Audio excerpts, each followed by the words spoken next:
greed often blinds us to the consequences of our desires. His once prized gift became his greatest curse, teaching us that not all treasures are worth the price. If King Midas's tale of power and greed left you thinking, make sure to subscribe for more epic Greek myths and their timeless lessons. Stay tuned for more stories of fate, love, and the gods' wrath. Imagine a woman so terrifying that a single glance from her could turn anyone into stone. Medusa, a name that echoes through history as a monster, a villain, and a symbol of pure horror. But what if everything you thought you knew about her was wrong? Medusa wasn't always a monster. Her story is one of betrayal, injustice, and a curse she never deserved. She wasn't born a villain. She was made into one by the gods themselves. But even as a victim, she found a way to turn her tragedy into power. Today, we'll unravel the myth of Medusa and discover the deeper truth behind her story. From her tragic origins to her transformation into a feared Gorgon, to her epic confrontation with Perseus. This is the tale of Medusa like you've never heard it before. Long before the snakes, before the curse, Medusa was a mortal woman of extraordinary beauty. She wasn't born a monster. She was born human, the daughter of the sea gods, Phorcys and Ceto.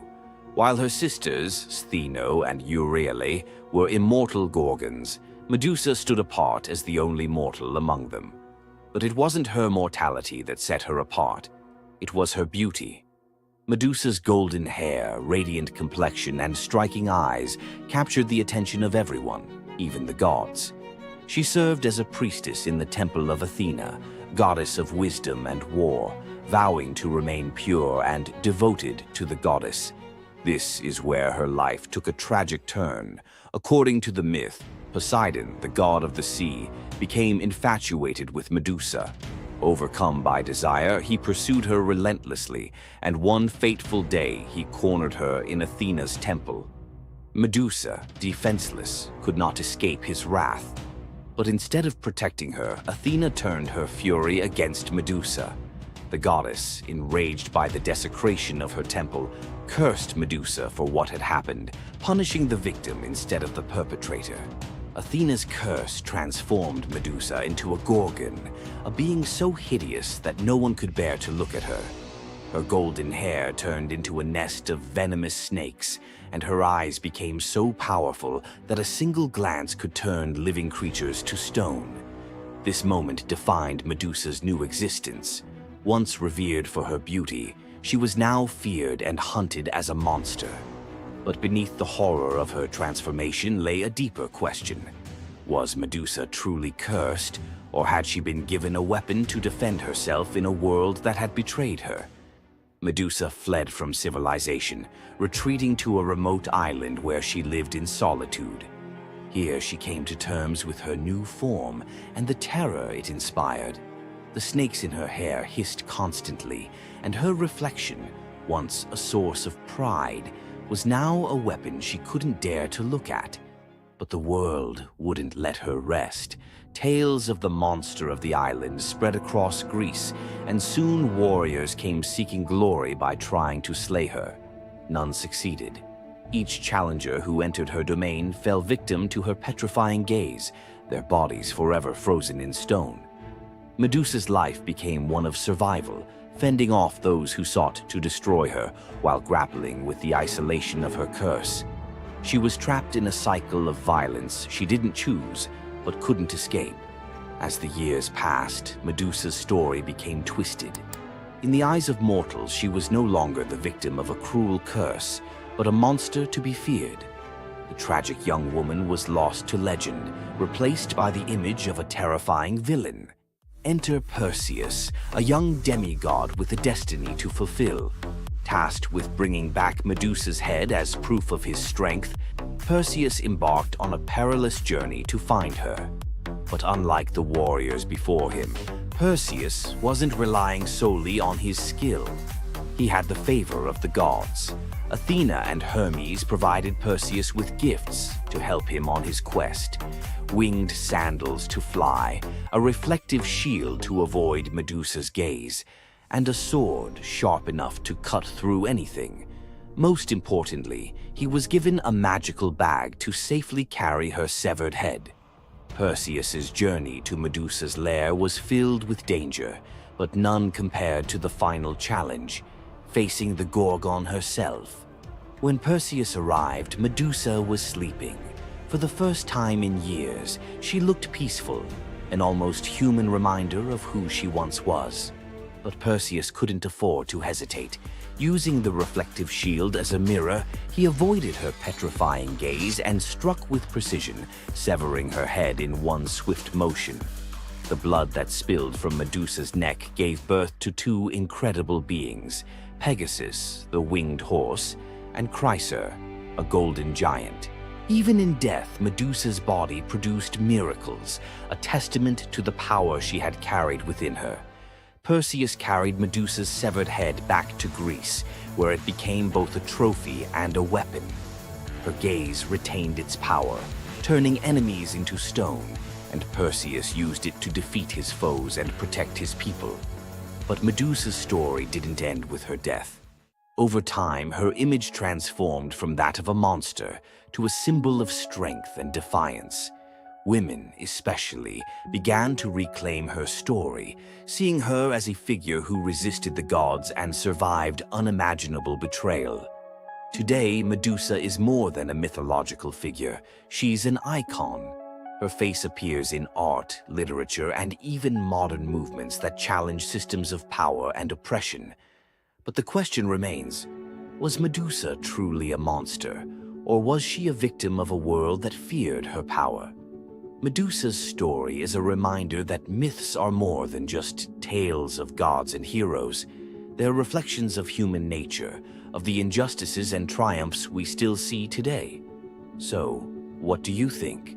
Was Medusa a villain, or was she a misunderstood symbol of resilience? Leave your thoughts in the comments. Give this video a like if you found her story as fascinating as we did. And don't forget to subscribe to the channel for more deep dives into the myths and legends that continue to shape our world. Until next time, keep questioning, keep exploring, and keep looking beyond the surface. We all know Zeus, king of the gods, whose power seems absolute. But there's an ancient force even he won't cross. This is the story of how Zeus was humbled by the goddess of night herself, Nyx. Long before Zeus, there were primordial gods who were the universe's core forces.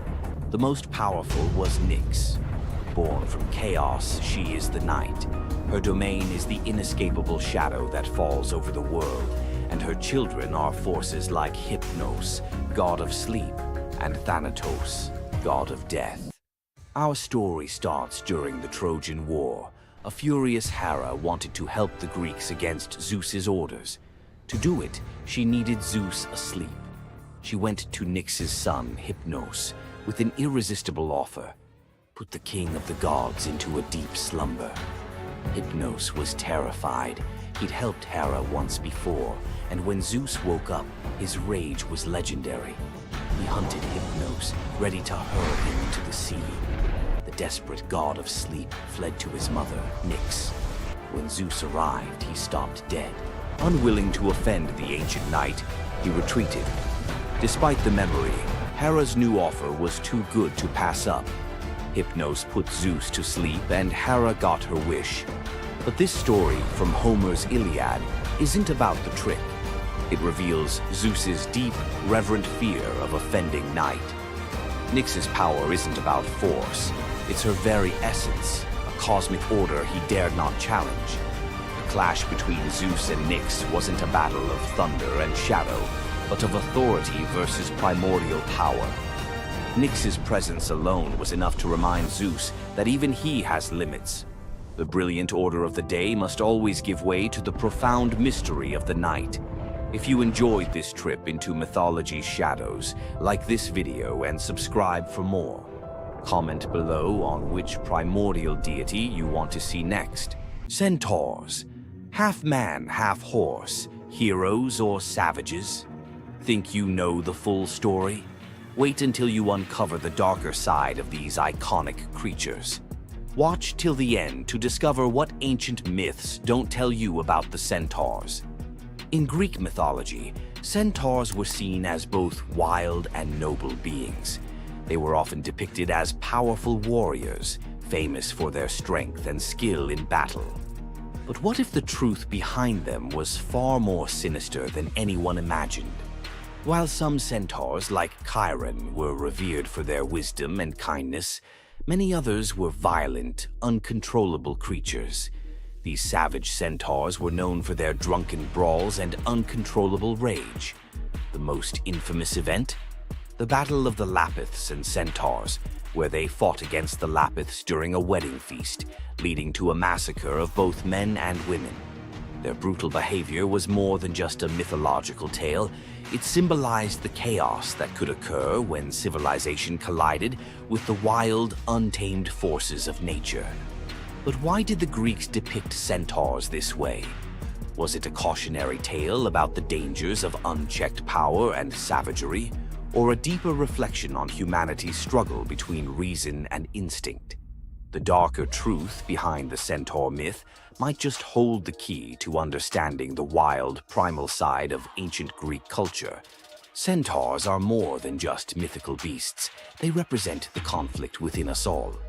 If you're fascinated by the hidden truths of ancient myths, don't forget to subscribe for more dark stories from Greek mythology. Every Monday you log on. Every quarter you hit your targets. Every year you get a new set of KPIs, and every time the boulder rolls right back down the mountain. You feel trapped in a cycle of meaningless repetition. You call it the 9-to-5 grind. The ancient Greeks called it Sisyphus. Sisyphus was not a hero. He was a master manipulator, the most cunning king in all of Greece. He betrayed Zeus to a river god just to get a freshwater spring for his city. But his masterpiece of arrogance? He cheated death itself. When Thanatos, the personification of death, came for him, Sisyphus tricked him, binding him in chains. For days, the world was thrown into chaos. No one could die. Warriors fought endlessly without consequence. The natural order collapsed.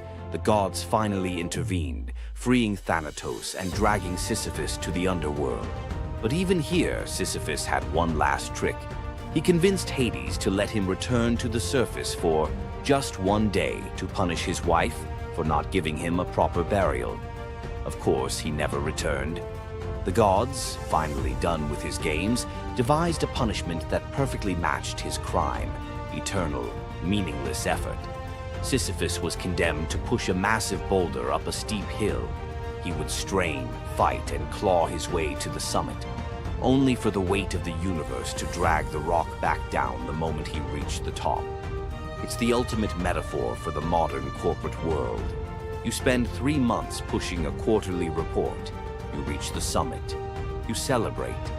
Then the boulder rolls down, and the next quarter begins. The goal is never achieved. The progress is an illusion. You are Sisyphus. But here is the revolutionary twist, the secret that transforms the myth. The philosopher Albert Camus saw Sisyphus not as a victim, but as the absurd hero.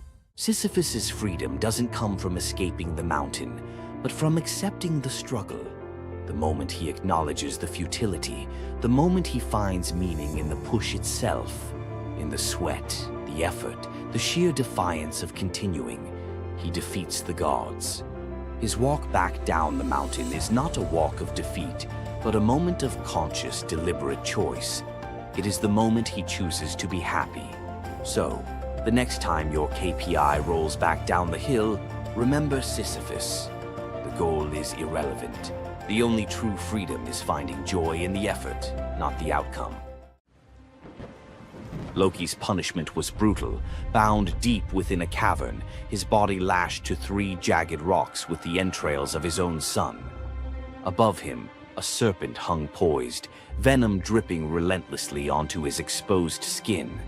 This scene, drawn from the poetic Edda and the prose Edda, became a symbol of both divine vengeance and suffering that echoed through Norse legend. But the gods never counted on one presence: Sigyn, Loki's faithful wife. Her hands trembled as she knelt beside him, catching each drop of poison before it could sear his flesh. Her quiet devotion became a fragile shield against the god's wrath.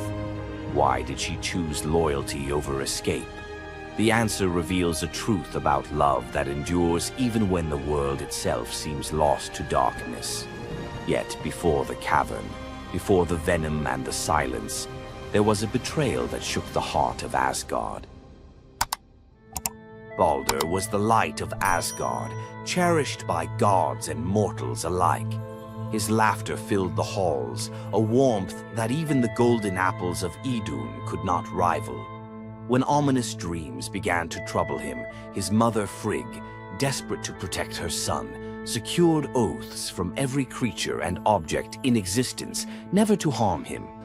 All, that is, except the mistletoe, too slight, too innocent to warrant suspicion.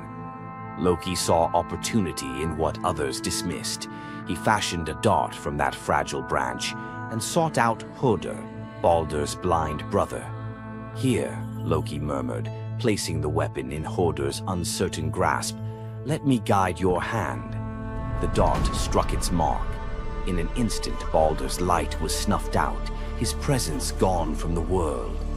The gods stood in stunned silence, their joy shattered. Loki lingered in the shadows, the faintest smile on his lips, before slipping away unseen. The prose Edda tells us the pyre burned for 9 nights. Balder's wife, Nanna, overcome with grief, cast herself onto the flames, her spirit entwined with his. The gods heaped treasures upon the funeral bier, Odin's ring Draupnir, Balder's own ship Hringhorni, to honor him, but no offering could fill the void left behind. The air grew heavy with suspicion. As the smoke twisted skyward, word spread of an old woman whispering to Hoder in the moments before the fatal blow. When Thor forced the truth from a trembling servant, silence fell like a shroud.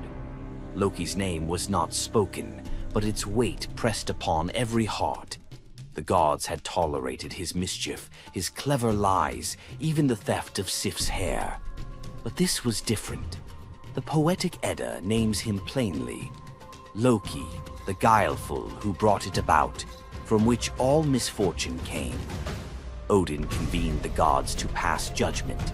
No mead flowed, no boasts rang out. The All-Father's single eye burned cold as he named Loki Oathbreaker and Kinslayer. Weapons gleamed in restless hands. Even gentle Friar's fingers tightened around his sword. Loki understood the god's fury. He fled Asgard, his mind racing with schemes. As told in the prose Edda, he built a lodge in the mountains, doors on every side, always watching for his pursuers. Still, he could not outrun their vengeance. Odin's gaze found him, even in hiding. When the gods arrived, Loki tried to slip away, transforming into a salmon to evade capture in the river's swift current. But Thor's grip proved stronger than fate. Dragged back through the gates he once helped raise, Loki passed faces twisted with anger and betrayal. The gods' judgment was swift. The path ahead led not to mercy, but to a place where pain and silence waited in the damp and the dark. They forced Loki into the heart of the earth, a cavern where the air pressed cold and heavy, and every sound echoed off stone walls, slick with damp.